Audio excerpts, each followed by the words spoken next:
નમસ્કાર દર્શકો, સ્વાગત છે આપનું એસી ન્યૂઝ ગુજરાતમાં. દર્શકો, આજે અમારી ટીમ પહોંચી છે ગુજરાત રાજ્યના સાબરકાંઠા જિલ્લાનું હિંમતનગર તાલુકાનું રાજપુર ગામ.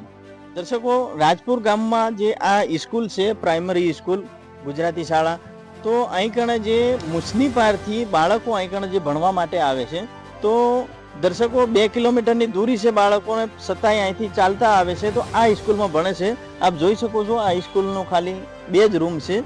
અને બીજી વસ્તુઓ આ બાજુ કેમેરામેનથી ગુજારિશ કરું છું કે આ બાજુની સાઈડમાં જોઈ શકો છો કે પાડી નાખેલી સ્કૂલની વ્યવસ્થા છે અને એક ખંડેર હાલતમાં એક સ્કૂલની રૂમ પણ છે. દર્શકો, આનું નિર્માણ કામ હજી ચાલુ નથી થયેલું. બતાવે છે અહીંના જે સૂત્રોથી જાણકારી અમને મળી છે કે આમનું નિર્માણ કામ ટૂંક સમયમાં ચાલુ થવાનું છે. દર્શકો, આટલી દૂરીથી જે બાળકો જે ભણવા માટે આવતા હોય છે, તો અમે પણ જાણીશું આગળ કે બાળકોનો કેવી કેવી હાલતમાં એમને આવવું પડે છે, એમના વાલીથી પણ અમે વિચાર જાણીશું. તો વિડીયોના અંત સુધી બને રહો અમારી સાથે. દર્શક મિત્રો, આપ જોઈ શકો છો મુછનીપારથી રાજપુર ગામની દૂરી છે 2 કિલોમીટરની. ત્યાં કણે જે બાળકો ભણવા માટે જઈ રહ્યા છે, ગુજરાતી શાળામાં બાળકો ભણે છે, તો એમને દિલ્હી આવવા જવા માટે થઈને 2 કિલોમીટર દિલ્હી પ્રતિદિન એને 10 કિલો વજન, આ બેગનું 10 કિલો વજન લઈને એને જવા આવવામાં આટલી મુસીબત પડે છે. તો આમને કોઈ વાહન વ્યવહારની કોઈ સુવિધા નથી. તો સર, અમે આ સરથી વાત કરીશું કે સરજી, આ છોકરા બાળકો આમ કઈ જગ્યાએ જાય છે, કઈ જગ્યાએ પાછા આવે છે. નમસ્કાર સર. બોલો સર, આ છોકરો બાળકો ક્યાં જઈને આવે છે? રાજપુર.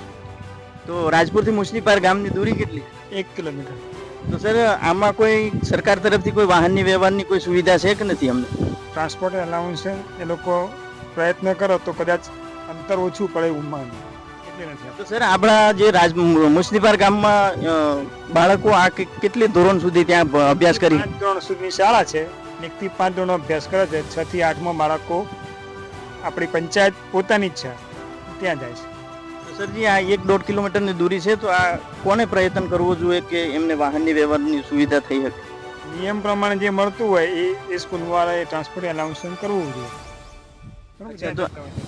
ધન્યવાદ સર. Thank you.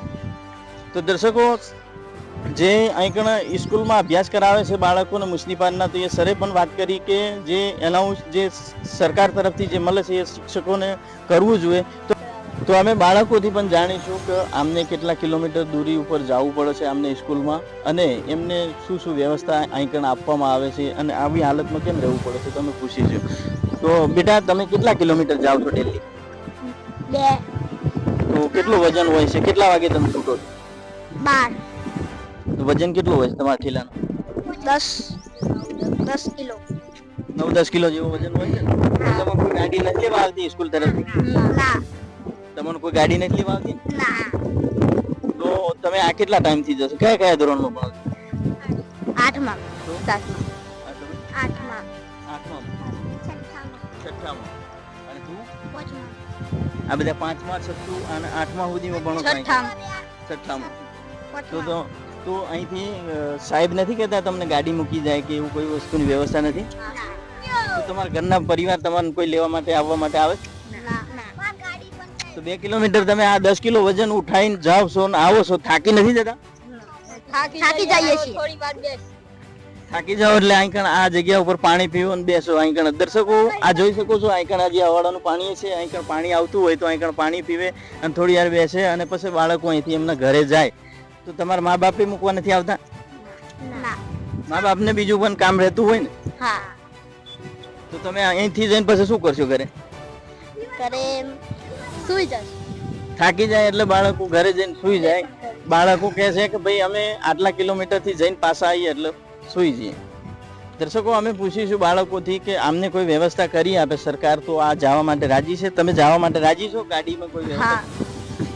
તમે શું ઈચ્છો છો, શું કહેવા માંગો છો શિક્ષણ વિભાગમાં કે ભાઈ અમારે આટલું રોજ હેડીને જવું પડે ને આવવું પડે, તો તમે શું કહેવા માંગો છો? આ ગાડીની સુવિધા કરવા માંગો છો તમે? દર્શકો, અમે પણ આ ગામના એક સભ્ય આવ્યા છે, તો એમને પણ પૂછી જઈશું કે ભાઈ આટલા બાળકો આવી હાલતમાં જાય છે, આવે છે, તો આમના માટે કેમ સુવિધા નથી કરવામાં આવી? નમસ્કાર સર. હા, બોલો. તો આટલા બધી જે આ બાળકો આટલી સંખ્યામાં જે સ્કૂલમાં જાય છે, તેમના માટે શું કોઈ સુવિધા નથી કરવામાં આવી? સુવિધા તો સારી. તો આમાં પણ એક્સિડન્ટ પણ થઈ શકે, કારણ કે કેટલા કિલોમીટરની દૂરી ઉપર? 1.5 કિલોમીટર. 1.5 કિલોમીટર.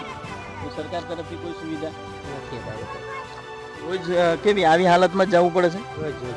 તો તમે શું માંગ કરો છો સરકાર તરફથી કે ભાઈ આ બાળકોનો જો ભવિષ્યમાં સુધાર થઈ શકે એવું કઈ માંગ કરો છો તમે? આપણે તો શું કહેવું, કોઈક સુવિધા કરી આલે, કોઈ ગાડી બાડીની તો સારું. કોઈ વાહનની સુવિધા કરી આપો? કોઈ વાહનની સુવિધા કરી આલે તો સારું, આવવા જવાનું થઈ જાય. તો તમે શિક્ષણ વિભાગમાં કોઈ પહેલા તમે કોઈને કીધેલું ખરું કે? એ ખબર નહીં, કોઈ આપણે વાત તો થઈ હતી પણ એ કોઈ જાણવા મળી નહીં કોઈ. તો સર આ ગામમાંથી કેટલા બાળકો આવતા છે? લગભગ અહીં 30 બાળકો ડેલી પ્રતિ દિવસ આવી રીતે હાલીને જ આવે? હાલીને જ આવે. તો આમાં વજન નહીં બેસી ને 10-10 કિલો તો આ બાળકો વજન લઈને આવે છે. તો વજન લઈને આવે છે બાળકો શું ભણે પછી આવી રીતે જ પછી ત્યાં જઈને થાકી જ જાય કે? હા, થાકી જાય. આવવા જવામાં ટાઈમ પૂરો થઈ જાય. અને આવું તાપ એટલો પડે છે અત્યારે જો માની લો 30 થી 35 ડિગ્રી તાપમાન છે. વરસાદમાં તકલીફ પડે, પાણી આવે છે પાછું અહીંયા વચ્ચે એટલે પછી જઈ નહીં શકે. પાણી આવે છે તોય પણ આવી જ હાલતમાં હેડીને જવું પડે. હા, એવી હાલત. સરકાર તો ઘણું બધું આપણને લાભ આપે છે કે ભાઈ શિક્ષણ વિભાગમાં ઘણી વસ્તુઓનું કહે છે. તો તમે કેમ કોઈ વસ્તુનું વંચિત કેમ છો તમે?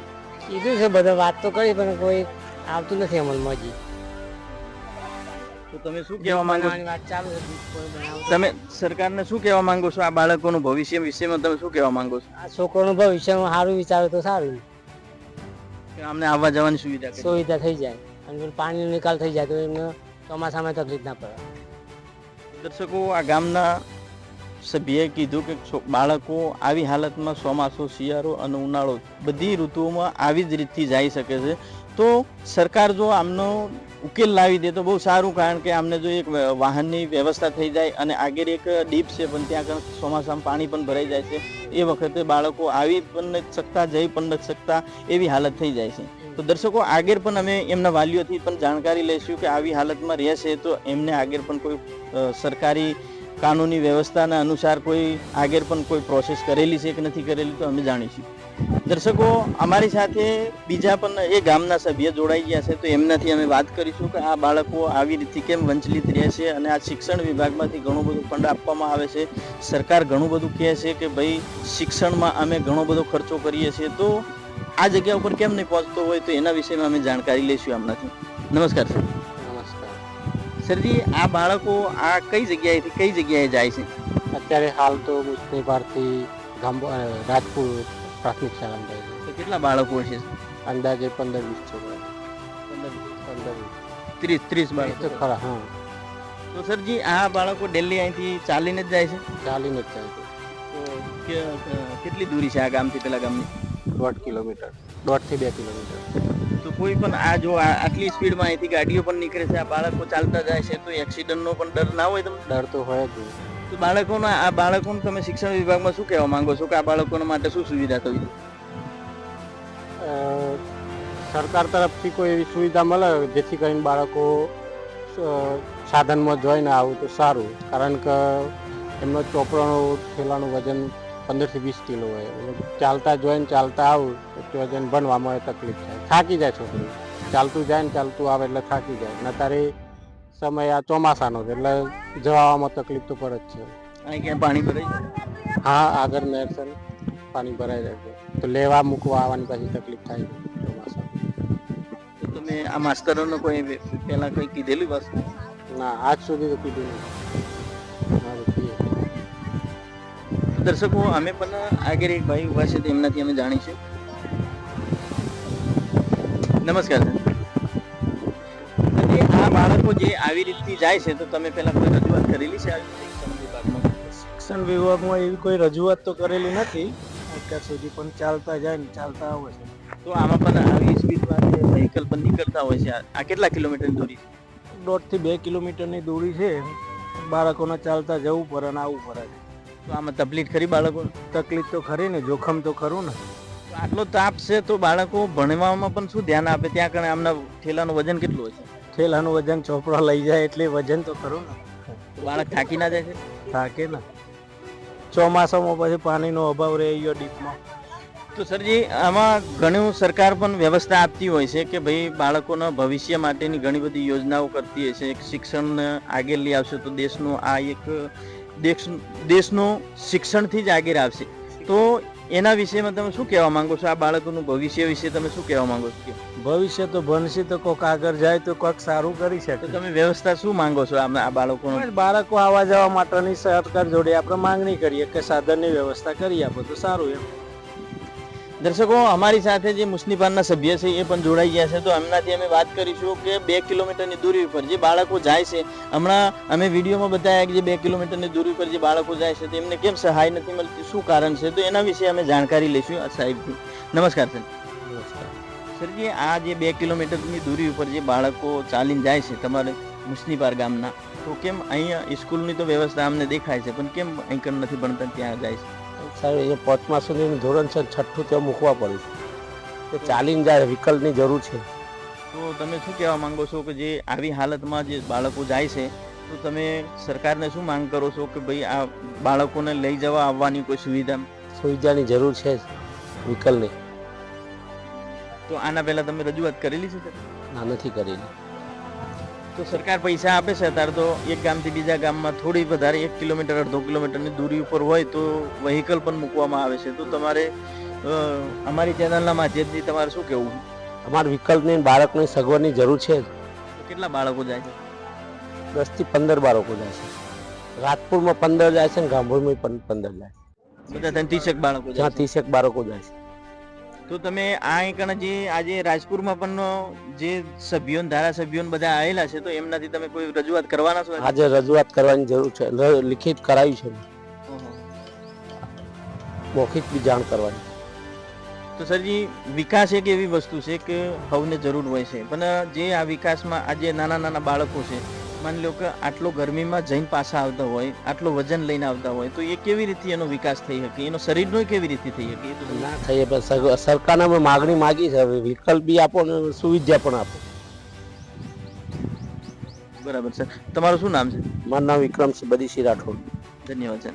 સરજી, અમે આગળ પણ આ જે ગામના જે સભ્ય છે એમનાથી પણ જાણીશું કે આ સુવિધામાં એમને શું કહેવું છે, શું કહેવું થાય છે તમારે સર? અત્યારે તો એક જ કે આ સુવિધા મળે છોકરોને, એના માટે બહુ સારું છે.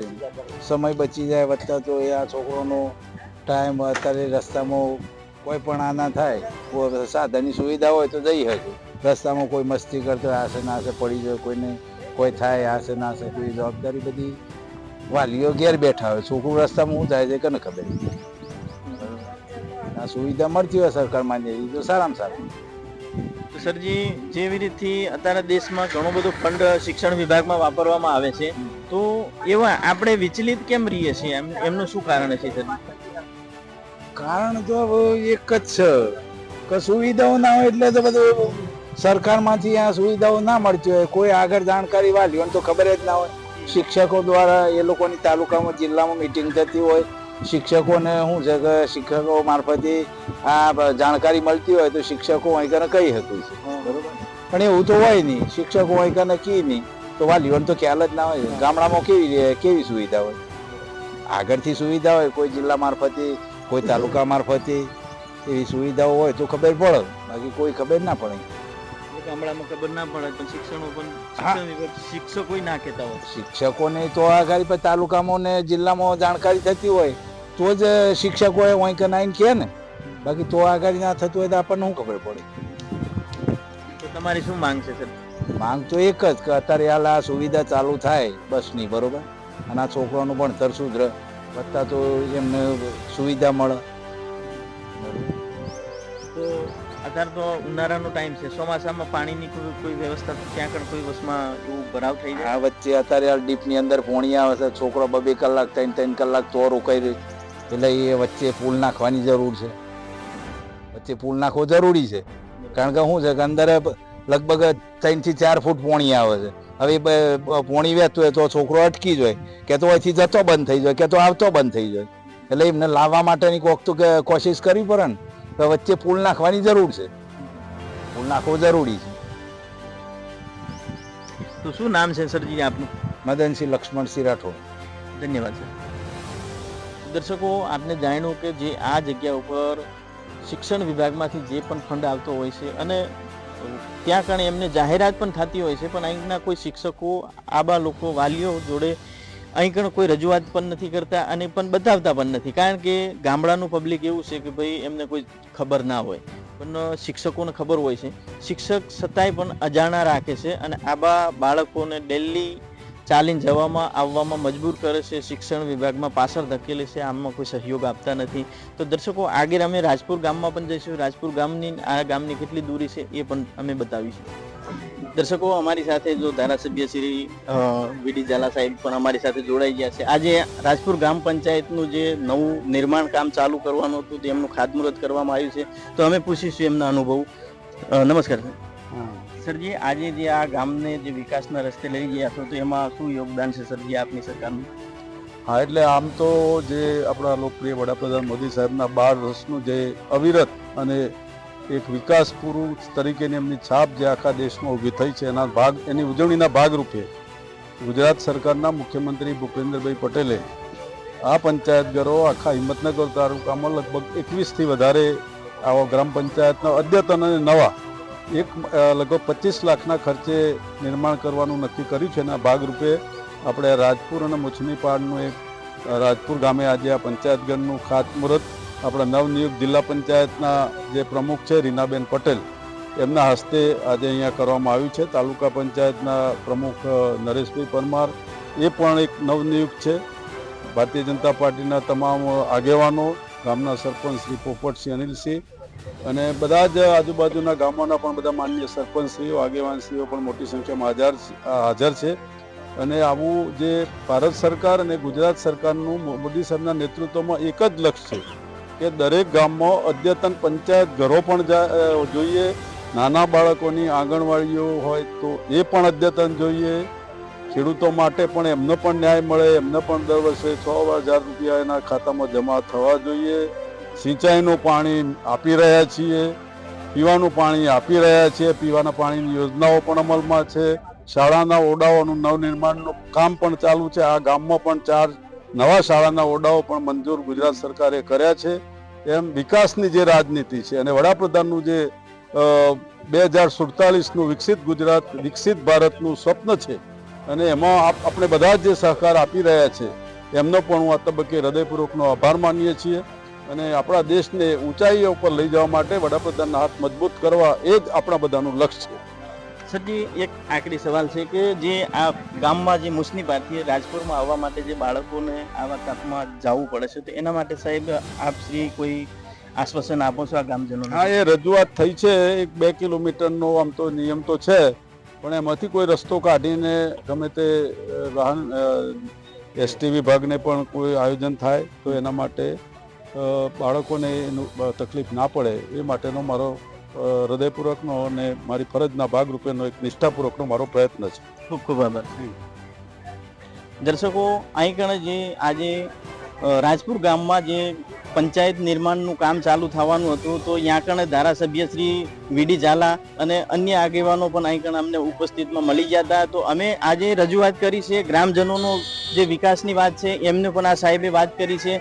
તો દર્શકો, જે બાળકોનો જે વિકાસની જરૂર છે ત્યાં કણે એ વિકસિત થઈ જાય છે તો એવી હાલતમાં સાહેબે આજે એમનો બાળકનો ભેદ ઉકેલો અને એમને આશ્વાસન ગામ લોકોને આપ્યું છે કે અમે આમનું સખત કાર્યવાહી કરશું અને જે તે બાળકોને લઈ જવા આવવામાં જે વાહનની પણ વ્યવસ્થા અમે કરીશું. તો દર્શકો, આજ માટે બસ આટલું જ. હું જીવન, કેમેરામેન સાગર સાથે, ધન્યવાદ.